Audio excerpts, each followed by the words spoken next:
Hey guys, welcome to Sorry. Bridgeside Network. I'm Mr. Bridgeside. Tonight we're doing a live Q&A tech. We're talking live streaming, software, how to get your music or presentation out there on the live internet like everyone's doing right now, but not everyone's doing it extremely well with audio. That's why I asked my good friend and alumni of Bridgeside Live, Jules Hello. Jenssen. Jules has done a lot of really cool things using Thanks, buddy. technology.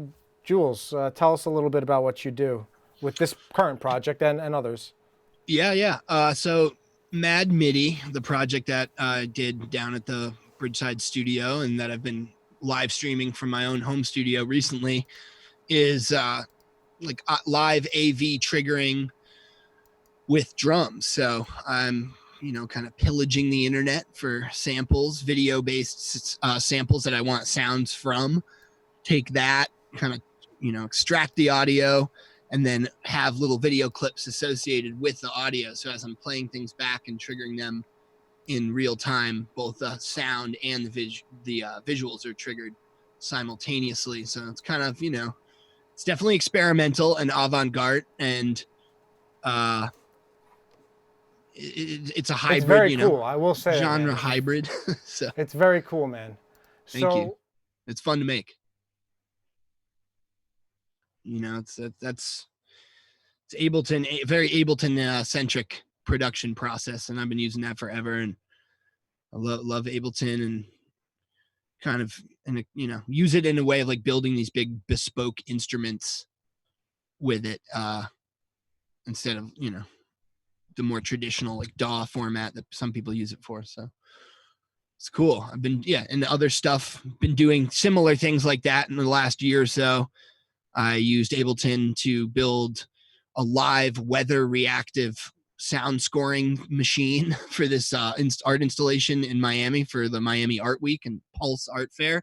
So that was like taking different weather data from weather sensors and using it to determine different audio playback to create this live score for this outdoor piece. And then more recently, I've been helping my buddy Perry Hall, who's a pretty renowned visual artist. He's worked on a bunch of movies. He's worked on crazy art and similar live scoring art with Sigur Rós, and he's worked with Iris Van Herpen, the crazy fashion designer. He's amazing, but he's a bassist too. So I've been helping him build this insane looping instrument with Ableton that's pretty crazy and monolithic. So that's kind of become my specialty, is using Ableton's interface and capabilities to build these bespoke instruments in a way. It's not just like a track arranged out like a normal DAW on the timeline, as much as settings and kind of logic based events that if this happens, then this has to happen, and things like that. Use big Rube Goldberg machines of, creative expression. So that's become my niche, and this is my own machine that I use. So yeah, that's it in a nutshell.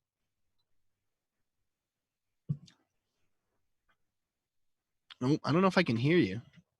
Did I lose audio? if people don't, sorry about that. If people don't know what Ableton is, kind of what can you tell them towards what it is? If you've heard of Pro Tools or Logic or GarageBand, Fruity Loops, any of those are all what's known as a DAW, D-A-W. So it's a piece of software used for music production in a digital space. But what's really cool about Ableton, it's funny, Ableton's actually the company, and the name of the actual product is Live, Ableton Live. And I think it gets overlooked often that it's actually called Live and designed for this type of application, like making these systems for live performance, and super flexible. You can write music in it too. I use it for that frequently as well, but some of its functions and capabilities are geared towards these kind of, Rube Goldberg playback, show synchronization, capabilities that it really excels at. And I don't know, it's just my favorite creative platform in the world, Awesome. I'm actually aside from not. drums, but I'm a drummer, but I'm not a proficient in Ableton. But I want to get to a basic question for people watching that just need to get started. Like right. we're talking advanced stuff. A lot of people, the advent of what's going on in the world, people are just trying to do whatever to get out there, because we were talking about this earlier today, right? The world's changing, right? And people are trying to adapt with what's happening. So what do you think is your number one question, before we get to this question on YouTube? What is your number one question you get from the average person in your life, tech question as far as live streaming and technology?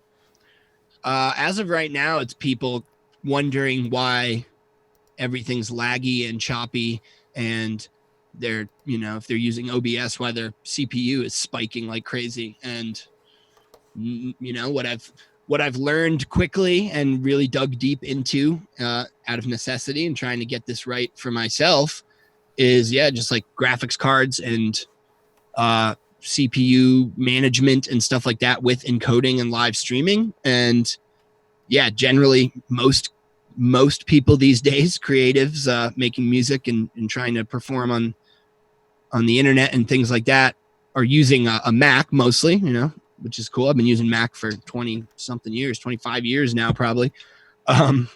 But Mac in the last, 7 years, they've gotten into a beef with NVIDIA, the kind of premier graphics card, gaming, streaming, encoding company.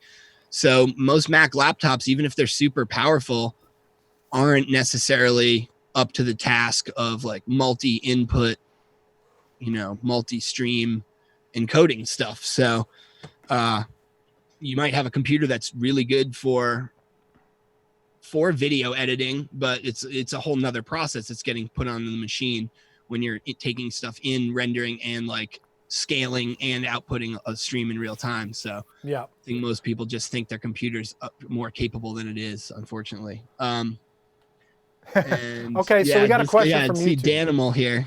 Am I familiar with Touch Designer? I am. Haven't dived in and started using it yet, but very familiar. And that whole route, I'm trying to go down more the Unreal Engine side of that, 3D stuff. I'm really lucky that one of my good buddies works for Doug Trumbull, who, if anyone's familiar with him or not familiar with him, he's one of the most prolific special effects designers and engineers like ever. He's worked on some of the 2001: A Space Odyssey, Star Wars, Back to the Future, all this, Star Trek, pretty prolific stuff. Look him up. He's amazing. But my buddy's his pretty much A1 assistant and guy up here at his studio near where I live. And my buddies, we're scheming up using Unreal Engine for AR and VR and kind of overlaid 3D stuff that I can trigger in the same way that I trigger video clips with Resolume. So I think, Touch Designer may come into play with designing elements and assets that will then get put into Unreal. But from what I'm reading and seeing and seeing other people do, pretty much the only other person who's doing this with Unreal Engine that I know is Laura Escudé, who I've worked for and learned from, and like the OG first Ableton certified trainer ever. And she's, been on the futuristic music and performance tech tip forever and is, incredible live performer and educator. And she uses Unreal Engine triggered by her violin, which is really, really cool. So I'm trying to get to that point. And then especially with this new platform of being like here, having a green screen, being in one spot, so I'm not quite as worried about doing it like live for live shows. It allows me to utilize these, performance technologies in cooler, different ways. Like if I wanted to use Unreal Engine live, I'd kind of have to either project it on screen or have like AR headsets, and that's not in the budget yet. But with people viewing online, I'm able to overlay and do things and key things with chroma key stuff. That's a lot of fun. From the comfort of my home. So it actually is very I'm conducive. a techie too. We were talking before just about a lot of cool stuff. We have a question. Well, first of all, hey, Jordan LaFlay, LaFlay. what's up, dog? Yeah, buddy. Another Bridgeside Live alum. How you doing, buddy? We have a question from Jose Oyola Velez. What's up, Jose? On Facebook.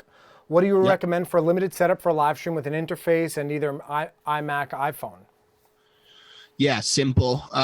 Well, one, it depends on what's in that iMac for CPU and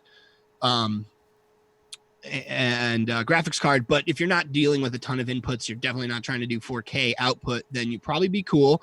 So OBS obviously is what I would recommend for the, streaming host. It's super user friendly. It's free. There's just an astronomical amount of info. Yep. Right there. Huge amounts of resources and info online about how to use it. That interface wise, depends what you're putting out and what you're putting into it. But in what I think is the most reliable way, if budget and your setup accommodates, is to have like a simple 2-channel interface hooked up to your streaming computer and have a way to sum your whole mix, whether that's coming directly out of your computer or you have live instruments or anything like that, somehow sum that down to a 2-track mix to go in. Because if, for example, in my setup, I have on my streaming computer just a little Focusrite Scarlett 2-channel, which is getting a stereo bus mix out of this board behind me, which this thing takes all my drum mics and all my Ableton performance output, which is like a stereo pair and a mono bass channel.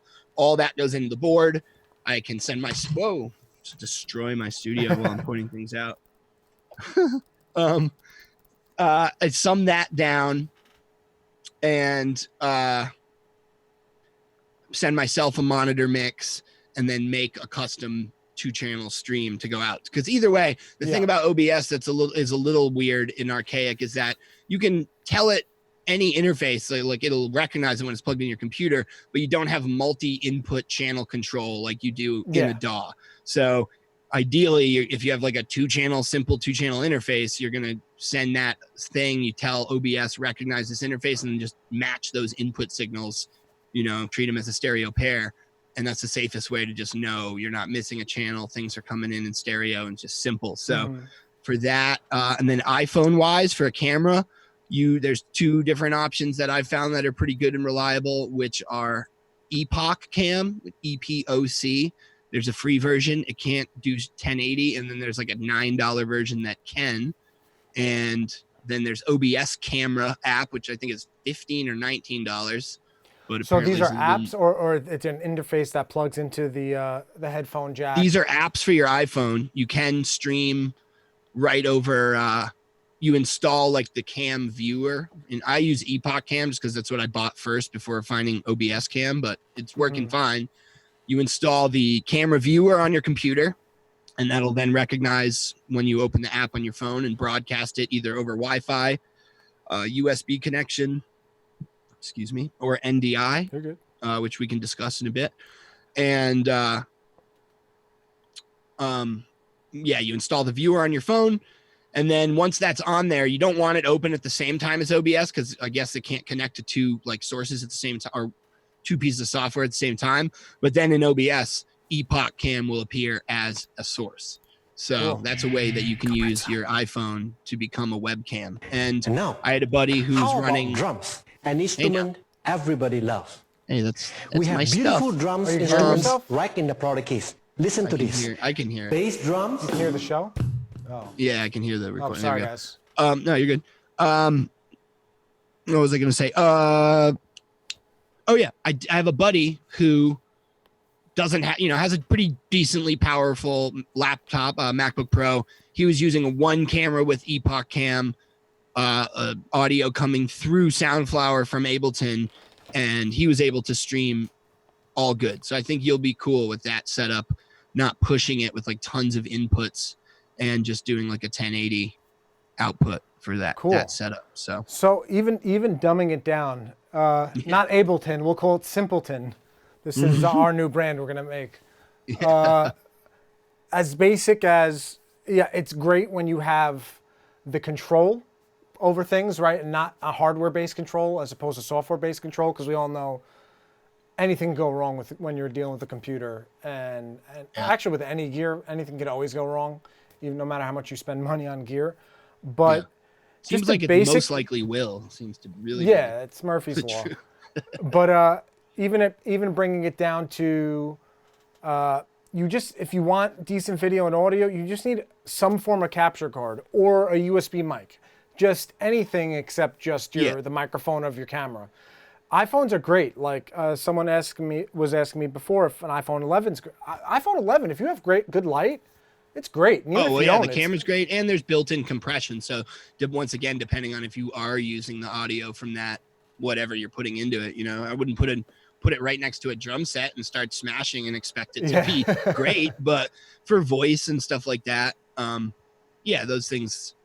I mean, back in the day, if you were like had your phone at a concert, the sound would be crazy, just distorted and not listenable. Now it's like the compression and responsivity is pretty crazy, but depends on the application as everything does. I see some more questions.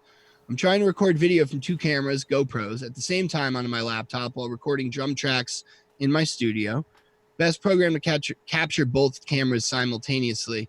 Okay, Ross, just to be clear, you're talking about live streaming from 2 cameras at the same time, not just trying to record footage in, obviously, because then I don't think he's actually talking about live. I think he might be just talking in general. He must be, though, because then you could just use the card on the GoPro to, you're right. Like he's talking just if Ross, if you can clarify that this is for a streaming setup. I assume it is, considering the topic record from 2 cameras, GoPros of the interview. But yeah, I mean, pretty much he's going to need 2 mini HDMI cameras if they're GoPros that are compatible with mini HDMI out, which I guess is like 7 blacks and up from there. I think maybe 6 black probably does it too.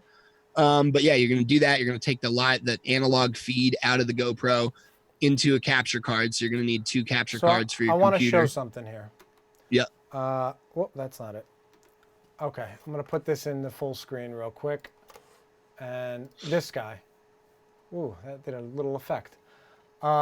This is a capture card I use. I actually have a bunch of different ones, but this is kind of the bare bones Blackmagic. They're like $140 new. You probably get it used. It has SDI in, which for non-video professionals, SDI is a twist lock video cable that's used professionally. But it also has HDMI. Now, you don't need this specific one, but it goes to Thunderbolt. It can recognize your video. And if your camera has a microphone, say you have like a Canon, whatever version of Canon or whatever version of DSLR, if you have a decent mic on it or running the mic separate, you can run your audio into the camera and then the camera output HDMI into something like this and then get it to your computer. That's the bare bones way with no level control. If you're not advanced and you're not really monitoring yourself anyway and you're just setting your phone and forgetting it, then this is an option as well, I would say. You can adjust the audio side of an input source in OBS too. So if you have audio coming through your HDMI, you're seeing it as a video source, and then the audio mixer, you can adjust it. So not to say there's no level control, but yeah, there's no like a lot of people aren't sitting down monitor in real time. A lot of people aren't sitting down and like they're just setting it and letting it go, like the general person right now. Right. But very cool. I'm Mr. Rube Goldberg machine, so I have to keep. Oh, speaking of which, I've been playing your video up top. And I don't know. Let's play the N64 tribute. I want to play it out, and I want to maybe explain what you're doing.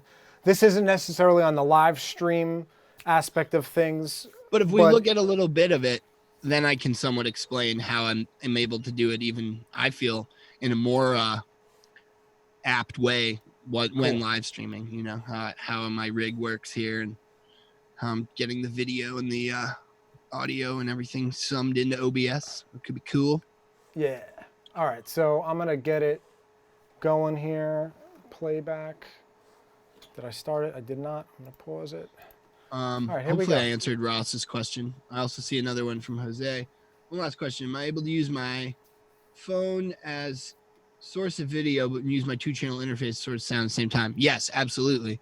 In OBS, in the preferences, you would say aux 1 input from your interface, and then your phone probably will be sending audio when you select it as as a source, camera source, but then that'll show up right in that little OBS mixer window with its own volume, and you can right click it and then say hide, and you'll only be getting the audio from the interface. So yes. Awesome.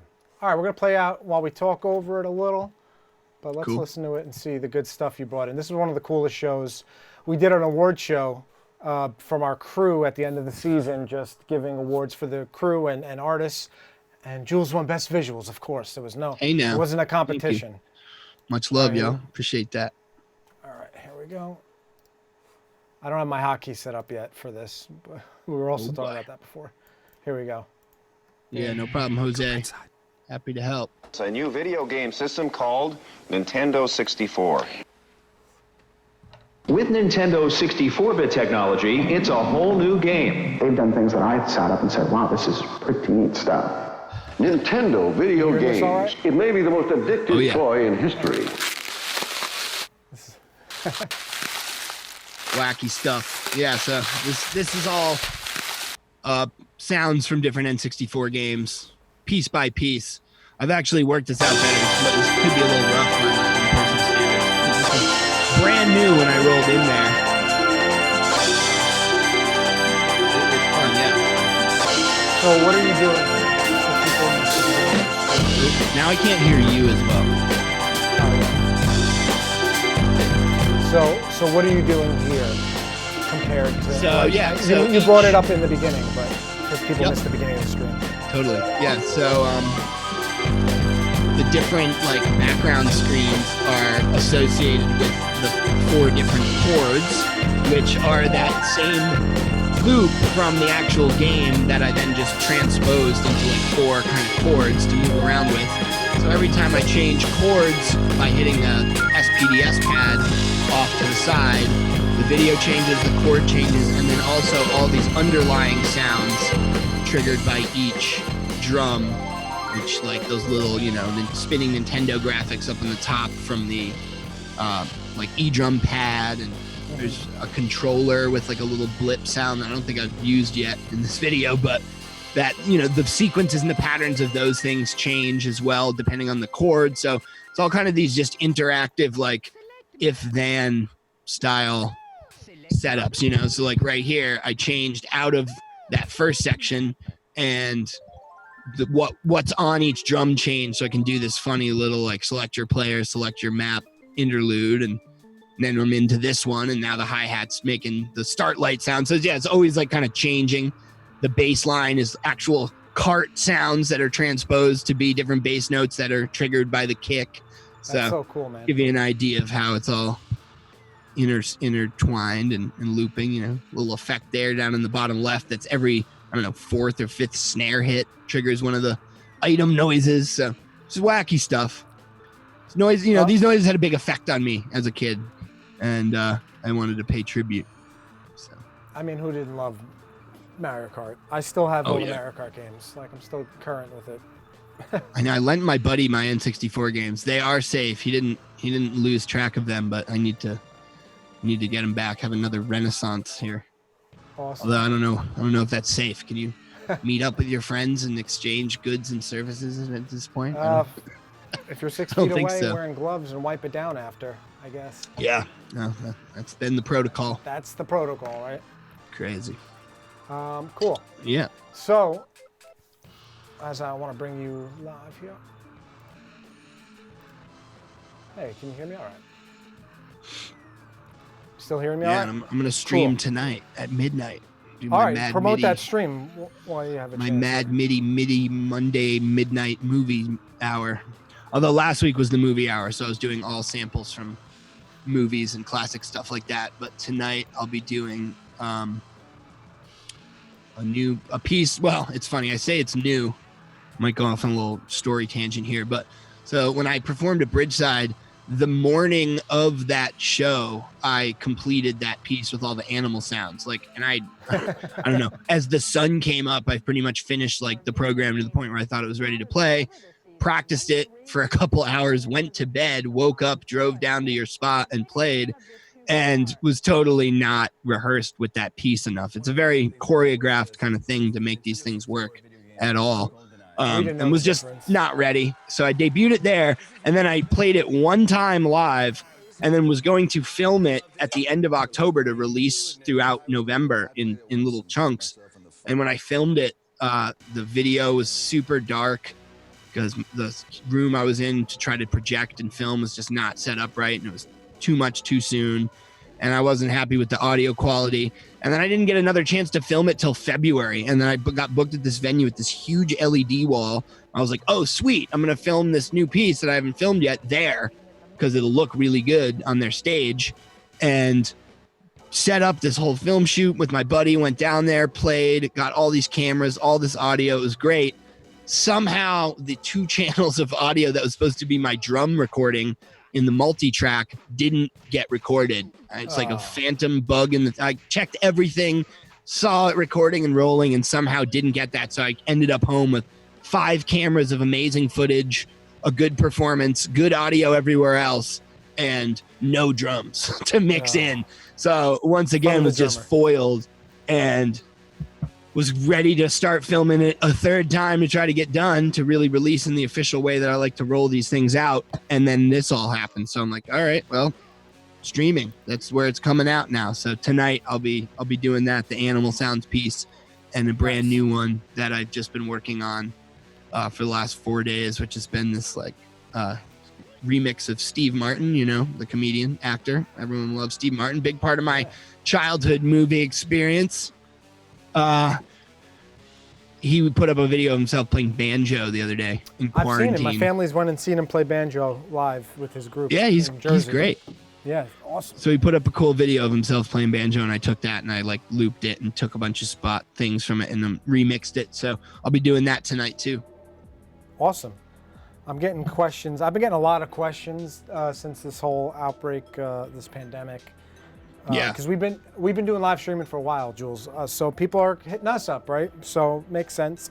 I'm getting a tech question right now. I'm like, I'm telling this person, go to the stream on YouTube and ask.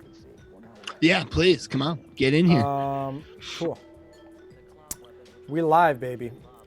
So we're tackling today's streaming issues. Yes. Taking them head on. You use OBS, right? I use Wirecast. They're similar. I like the layout of OBS, of Wirecast, because it reminds me of a traditional, if you can see my switcher here, reminds me of a switcher mixed with an editing program, and that's exactly my world. But what do you think the benefits of OBS are compared, besides the fact that it's free, open source, it's getting updated that's by the big people one. who care about it, it's free. That's definitely the big one. Free, open source. They're always making improvements and developing it. You know, since like a week ago, there's been another update, which seems to actually tackle some substantial stuff. Nothing I was personally dealing with, but you know, it's not just like little dinky updates. They're really consistent with it, and there's just a massive community. You know, this is what pretty much all the like gamer streamer people use, and you know, so just the amount of answers to the questions that you might have is, you know, if you got the, you know, motivation to Google some stuff, you're gonna really you'll find what you need. You know, in a week, 2 weeks, I really went from like kind of knowing it and having a pretty good understanding of it to like tackling some serious issues with it and getting to a point that I'm pretty satisfied with now.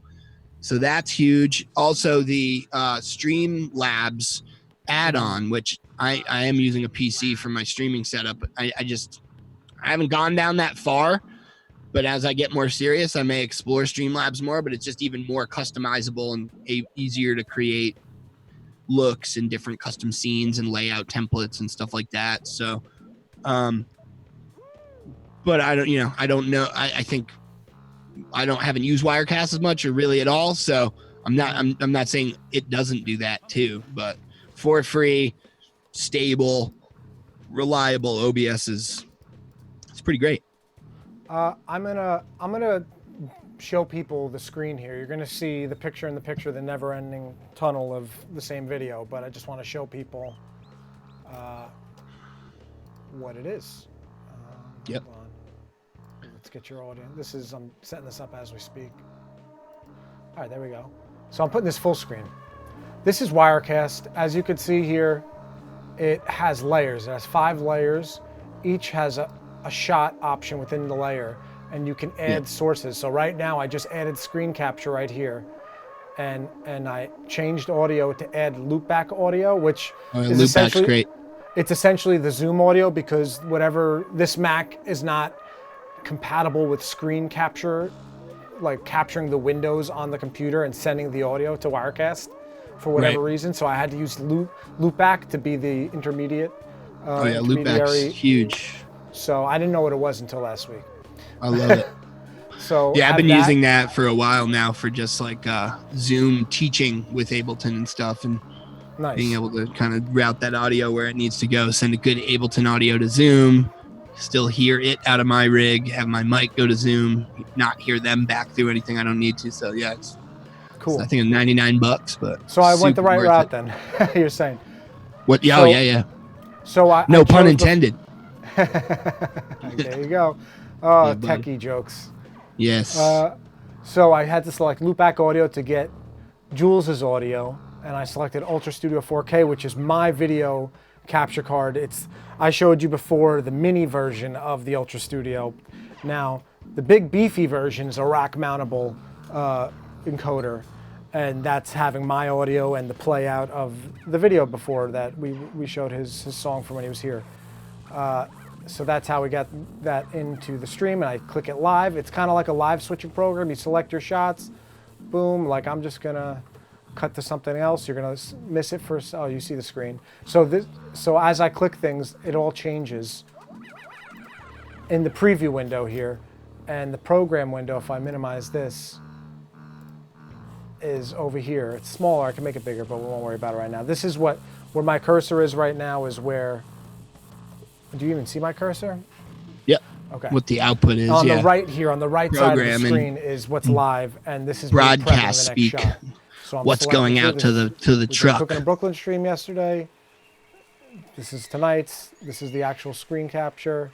And then you can go down through the sources. So if I go back to where we were, I click on the top layer. So it's by layers. Now the top layer is the thing that gets shown. If you don't know what that means, always on top. When you see on a computer, that means your program that you're working. If you have the option to put it always on top, if you don't want this chat window to disappear, like I have this restream chat is always on top. Yep. There's a lot going on, dude. But we don't have to get into Robbie. Welcome to the stream. We don't have. We'll get to your question. Just send it on the. That was my friend who texted me. Yeah, buddy. We'll get to your question. I'm just showing kind of our software we use. But then I have the option to change the shots within here. Now, there, your face popped up there, and I could take it live. And we'll go back to. We'll go back to the don't make my face any wider than it is. I'm gonna click go live here. Our colors might be different on different monitors, but now we're back to this. We're back to basics here. We're back to our screen. So, Robbie, your question. Raspberry lime, everybody. Raspberry lime. That's tonight's flavor. We're talking high-tech questions tonight, but the general questions are very basic, as we've been saying. Like, what is an audio capture card? It's pretty much... An audio capture card. Well, yeah, that's sound card, interface, anything that's converting.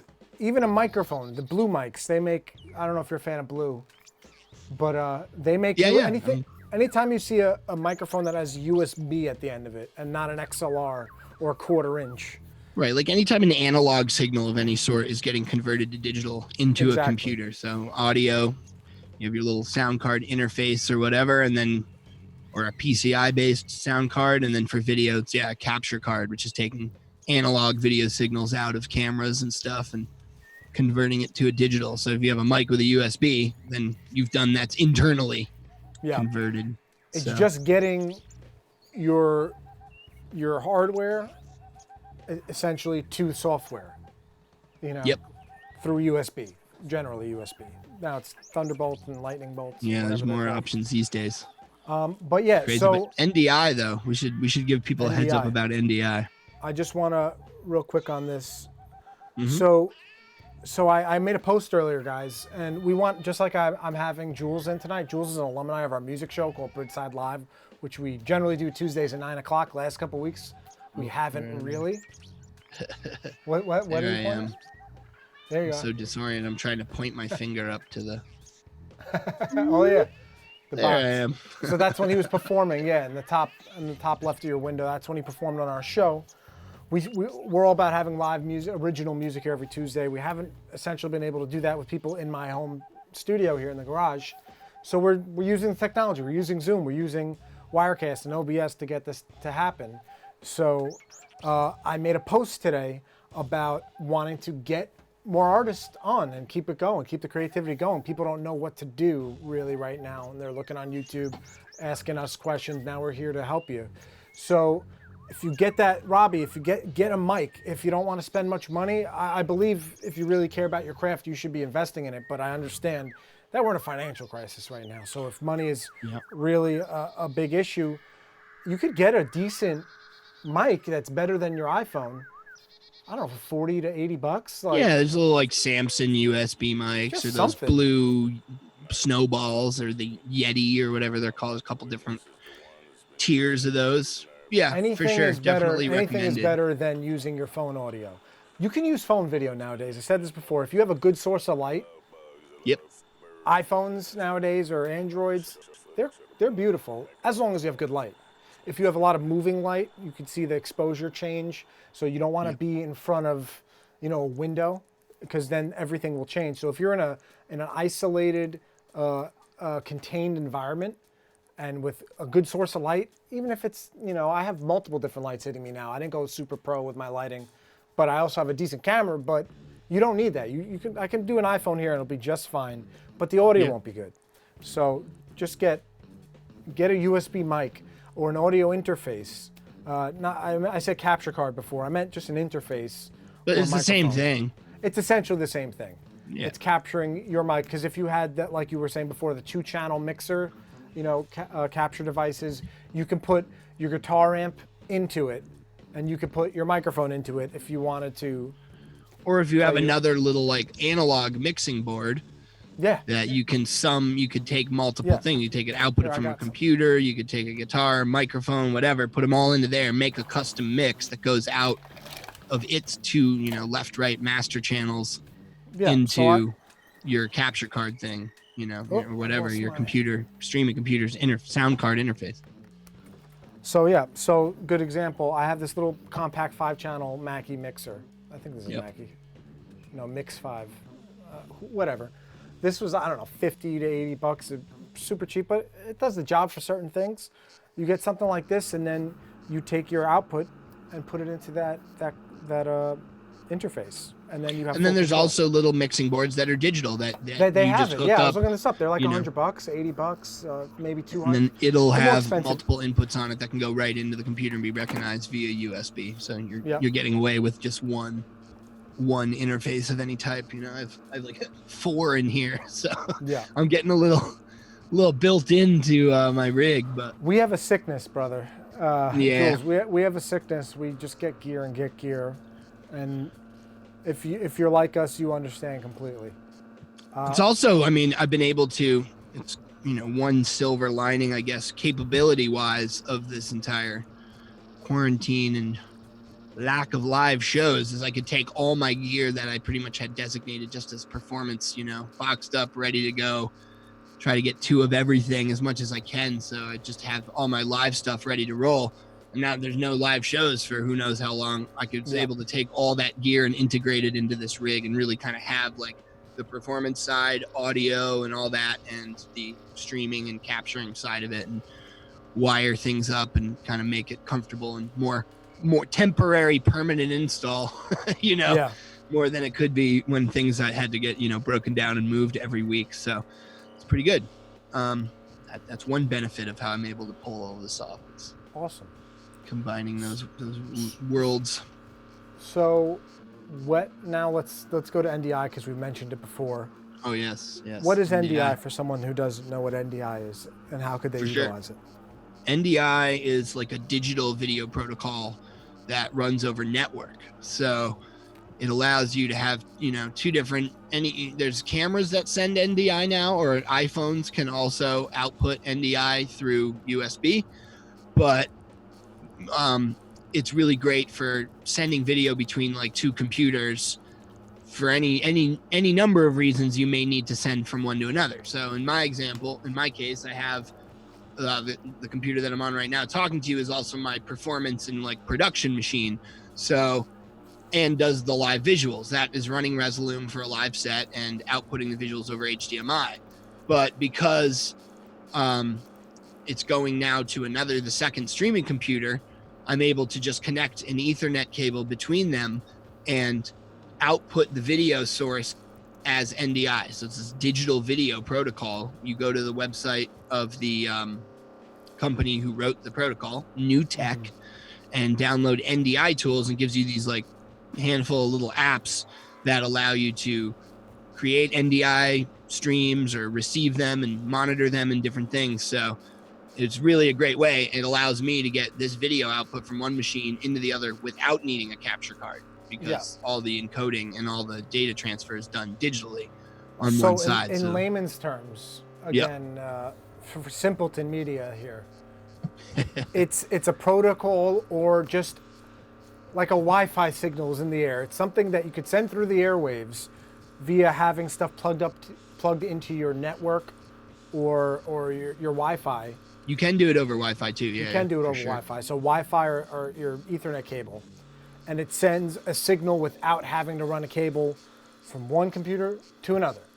As long as they're all hooked up to the same, if you have your home internet service, as long as it's all hooked up to the same service, you can send a signal from one place to another. One computer to another. Yeah, because it's just all digital on both sides. It's like a camera. There are digital outputs on cameras now too, but cameras are generally sending an analog video signal out of them, so they need to have that encoding done. Same with a microphone. Microphone is sending analog audio signals, need to go into a capture card and get converted. So yeah, if you're sending from a source that's already digital on one side to another digital source, then NDI is great. I'm using it in two setups. I have another this MacBook Air back here that I use for multi-tracking. I also use to capture the a screen share from my iPad for TouchOSC, because I'm using TouchOSC like crazy in my whole setup. So I got an app on that MacBook Air that I can connect this iPad to it for screen sharing. Nice. With AirPlay or whatever. So this pops up in a window on the MacBook Air, and then I'm using NDI to put that video signal into the NDI stream and catch that as well on the other one. So just right into OBS as a source, you can see what's happening right on my iPad as I'm doing it. So that's awesome. Yeah, multiple. I love what you can sources. do with the iPad. Speaking of iPad control, I see behind you, is that an X32? Yes. Is that the compact or the full? Full format, my man. Nice. I got the compact. I'm less of a man, but hey, I got it in a card game. What can I say? No, Woo! no, my buddy. I traded a bunch of work and stuff, and I was borrowing it for a while, and he owed me pretty much the same amount of money that the thing was worth. Awesome. From doing production gigs, and he actually had my band trailer for like a year. So because I didn't need it at that point, I was doing the one-man thing. He had it, and I was like, you know what? Let me just keep that this. Out. It so did. I brought it up because one of my favorite features of using my iPad is that you control the sound mixer from an iPad. Oh yeah. Yep, that's how I got my whole stream mix dialed even more last night. Awesome. I was still not fully satisfied with it after my stuff last week. So I was sitting at the drums, had my in-ears plugged into the streaming computer, catching the overall final output as if I was someone watching on Facebook or something. So there was a delay on it, but that was fine.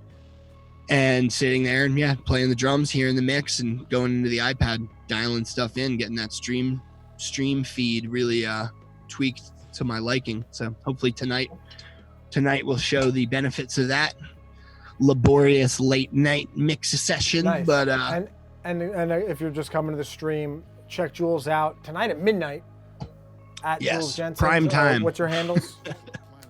It's I'm going to be doing it from my personal Facebook page tonight, which is just at Jules Jenssen. Then you can go facebook.com/iknowjules.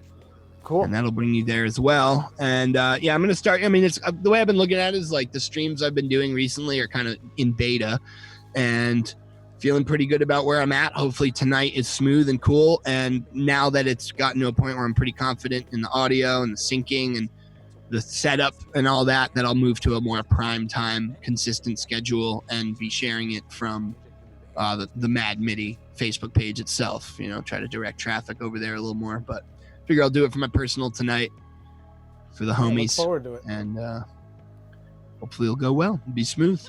Awesome, brother. So one last thing from me. Mm-hmm. I had an issue with Wirecast because if you guys are Mac users, they're not the best for streaming, right? And why is that?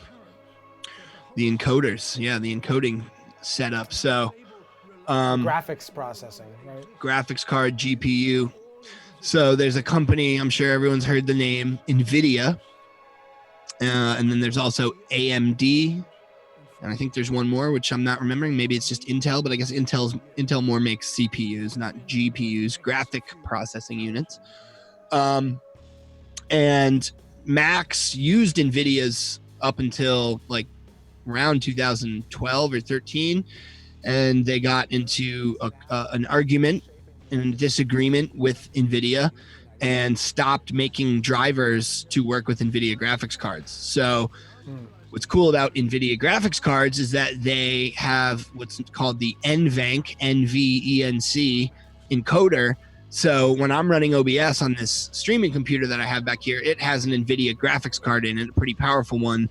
And in my OBS settings, I'm able to tell OBS to offload the encoding to the encoder on that. So that then the computer itself is only encoding the, the display and the kind of like onboard video stuff. And the graphics card is dealing with all the stream conversion and conglomeration and outgoing encoding. So, unfortunately, it's just too taxing, right?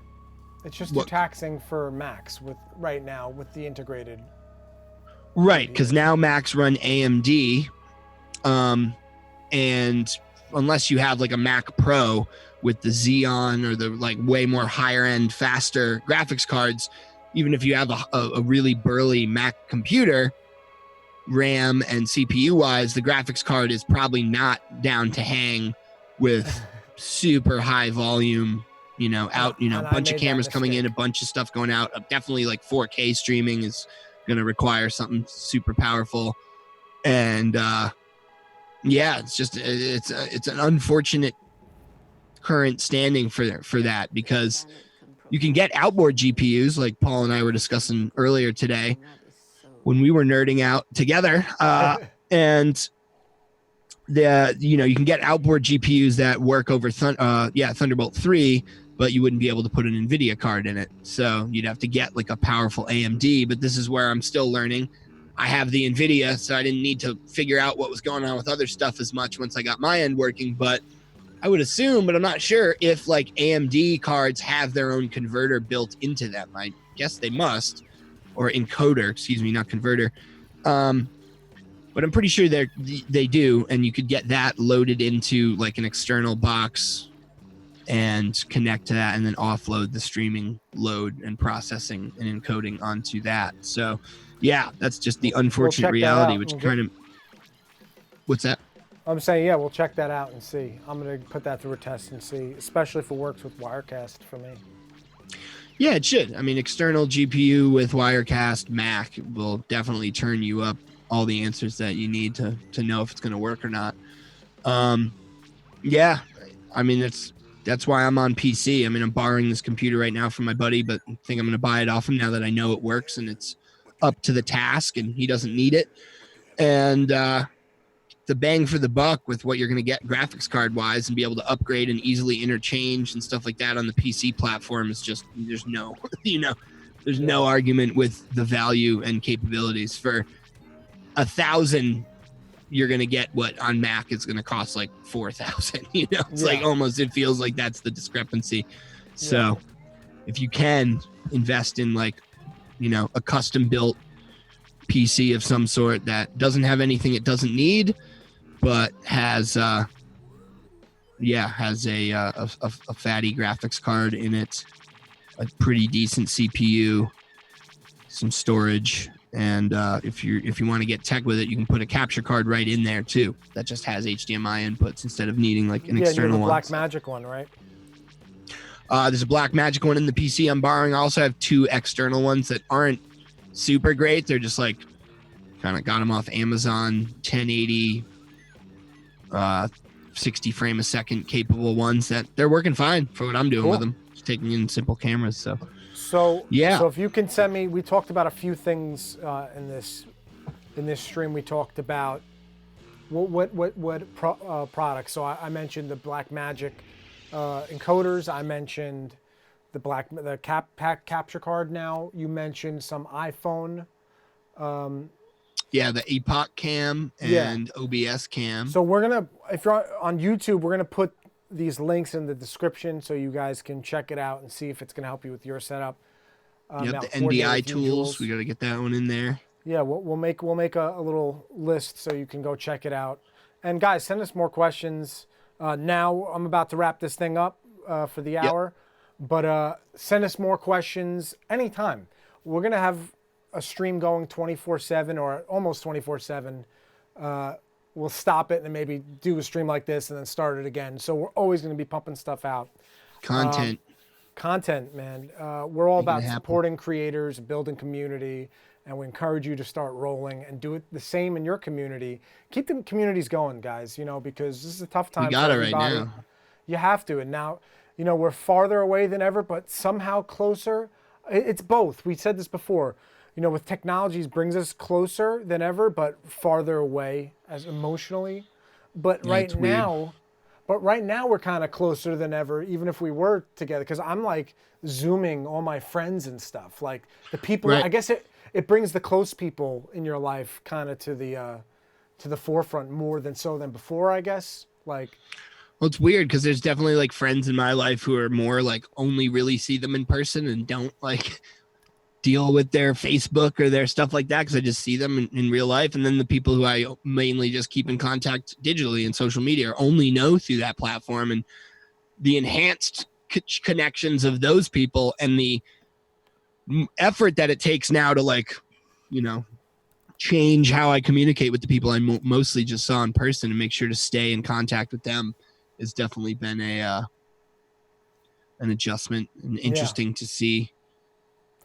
It's, those two worlds, We got to adapt with the times, got to support each other. Even if you don't agree, this is what's great about what we do here is that we have people from all different walks of life. You've been here. We've have people from all over the spectrum, just both ethnically and socially, like what they do. We're not just production people here. Like it's half production people, half people with regular jobs that love taking their stab at creativity and production and have learned a lot, but it's not their job. But no matter what's going on in your lives, I encourage everyone to just give everyone a fair shake. You know what I mean? Like, find the good in people, support artists. You see all your artist friends, share their streams. You know what I mean? Find new stuff too, just be open to new things and just checking out that album. Yeah, recommended albums on Spotify or whatever it might be to just find new cool stuff and take advantage of this time. I mean, there's a lot more out there than what we're getting fed through our TVs. Not that it's not great what's going on, but a lot of people are doing a lot of cool stuff, and you're going to see it a lot more because now everyone's live with it, right? So, man, thank you for coming on the stream. What'd you say? A lot of innovation afoot right now. The world's changing, and everyone knows it. And we're adapting with it. Everyone's trying to think of new ideas to how to utilize Zoom and stuff. But this is stuff we've been doing for a while, and we're kind of trying to stay ahead of the curve as well, right? So thanks for coming on, Jules. It's been a man. pleasure. Thanks for having me, dude. This Good was chatting. A lot of fun. Yeah. Good nerding out and hanging, and appreciate the questions from people. And let's do it again. And I think we were talking about a Mad MIDI via Bridgeside stream at some point in the near future. So. That's gonna happen. Yeah, check it out. We're gonna be doing streams with artists that want to send us stuff. Steve Mink, that boy. What's up, buddy? We're ending up our stream, but any last questions? We're gonna wrap this thing up. Hit me with a question, Steve, my man. You know Steve? Anything. Steve Mink? Yeah. I do, absolutely. Awesome. A Mad MIDI fan, and I'm a fan of his bass playing and music and his bands. Awesome. And played many a bill together. Yeah, I think it was at the first live Mad MIDI show ever in Northampton, if I'm not mistaken. Love you Solid. too, buddy. Maybe he doesn't have a question though. That's okay. We Or love it's a you. long You one. don't have to Could send be a us long question. one. We'll give him take the a love. minute. I don't have to run yet, but I do have to prep my stream for tonight. So the irony. Again, stream tonight on Jules. Hopefully, I'll be streaming tonight from my personal Facebook page, doing the Mad MIDI stuff. Got a couple new pieces to debut. So if you're still up at night and time is meaningless to you at this point, then join me at midnight, prime time, Monday at midnight. Awesome. I'm all about alliteration. So it's the Mad MIDI night Monday madness hour. So I don't know. There's a lot of M's going on. I'm a big alliteration guy too. Some people don't like me for it, but Gotta use it when you can. I was there. And do you sleep? There's a question. Do you sleep? Sometimes, usually at stupid hours. But I've always been that way. So now it's kind of like works out almost more. But yeah, either too much or not nearly enough. I can't profess to any consistency in my sleep schedule, No unfortunately. consistency. But me either. I don't know if it's night owl life, baby. That's maybe how we it's do. the drummer's techie syndrome. It's been on that schedule for so long. It's Yeah. like from gigging and festivals, and every time it would start to get better, I'd like go to California for a week or 2 weeks and stay up till who knows when there and come back and have to like reset for 6 months, and kind of crazy. It's my big, that's my stone, whatever the word is, it's like your thing you drag around trying to get my sleep schedule right, but whatever, I'm getting shit done just at different weird unorthodox times. So one day, if you can travel again, maybe I'll just move to a city that's perfect for whatever sleep schedule I'm on at that point. Like I'm waking up, going to bed at 5 a.m. here. I'm like, oh, where's that 1 a.m.? So I can like be in a reasonable, go 4 hours. 4 hours. Do you think it has something to do with your tech brain never shutting off? Straight up, man. When I get in, Yeah. I mean, it's, definitely manic and crazy in a way, but it's like when I'm inspired and I'm working on these things and just making it happen and time flies by, it's crazy. I know this time is dragging for some people, but I encourage them to find a hobby or have, have a goal that makes the days really cook by. Cause man, I feel like there's not enough time in the day. And dude, I can't agree with you anymore because my life here, I'm here. This is my home, like little office setup. Like I don't leave here that much. I edit for MSNBC. Same. I do video editing there, but other than that, I'm there a little bit. I go do jobs and come home. And I'm doing my tech, man, and never have enough time. It's always it flies by. Between finishing old things, starting new things, learning new things, trying different stuff, like helping other people. Between the gigs that pay and the things that you have to invest in yourself for your own art and your own enterprises and endeavors, it's crazy. So I will say this as an encouragement to people. Well, kind of not a reprimand, but like a stern statement and encouragement at the same time. If you're an artist and you're posting like, oh, I'm so bored, or just if you're an entrepreneur, no entrepreneur. If you're an artist, you're an entrepreneur in some sense because you're trying to get your art out there, right? This is the hustling time. Unless you're not, and you're just doing it as a hobby. If music is life and your art's your life, then you are an entrepreneur. If you actually believe that, there should never be a time where you're bored. There's always something to work on to better what you're doing. Real. Oh, it's crazy. Yeah, Like, it's the opposite. so, it's like, you know what I mean? It's hard to turn it off. It's hard to even for one show. I got my Westworld's back on. It's like my I'm not show. saying not to have your escape. This is not like. So I got my one escape, weekly 1 hour show, but man, even then it's hard to be like, I should just be working on stuff right now, but whatever. It's fun to have ideas and be inspired and have projects. Well, it's that's my different question. To have Do you escape, sleep? And And if so, how long? You're bored. Yeah, no, I haven't been seeing any artists who I know are talented or creative or anything like that, creative, saying that they're bored right now. It's definitely an artistic renaissance, and the amount of albums and records and children that will be birthed out of this quarantine is going to be crazy. It's nuts. All right, man. As long as they don't name their kids COVID or Corona. Oh my God. This is my son, COVID. And for how long? I think I answered that for Steve, but yeah, anywhere between 2.5 to 9 hours, depending on what happened the night before. What's going on, T2Nas on Twitch? Hello, baby. How are you? If you have a quick question, tech question related, or a creative question, we're good. COVID virus. For real. Yeah, if you have a tech question, we're about to wrap this stream up. And guys, we're wrapping this up. But if you have any more questions, like I said before, hit us up. You can hit us up on Bridgeside Network on all platforms. You can send us a direct message. info@GoBridgeside email if you have anything more, artistic and business related. How great is the theme from Mesh? I guess that's technical. Killing. What? I wanted to hear those drums. Well, then you got to tune in tonight at midnight. There you go.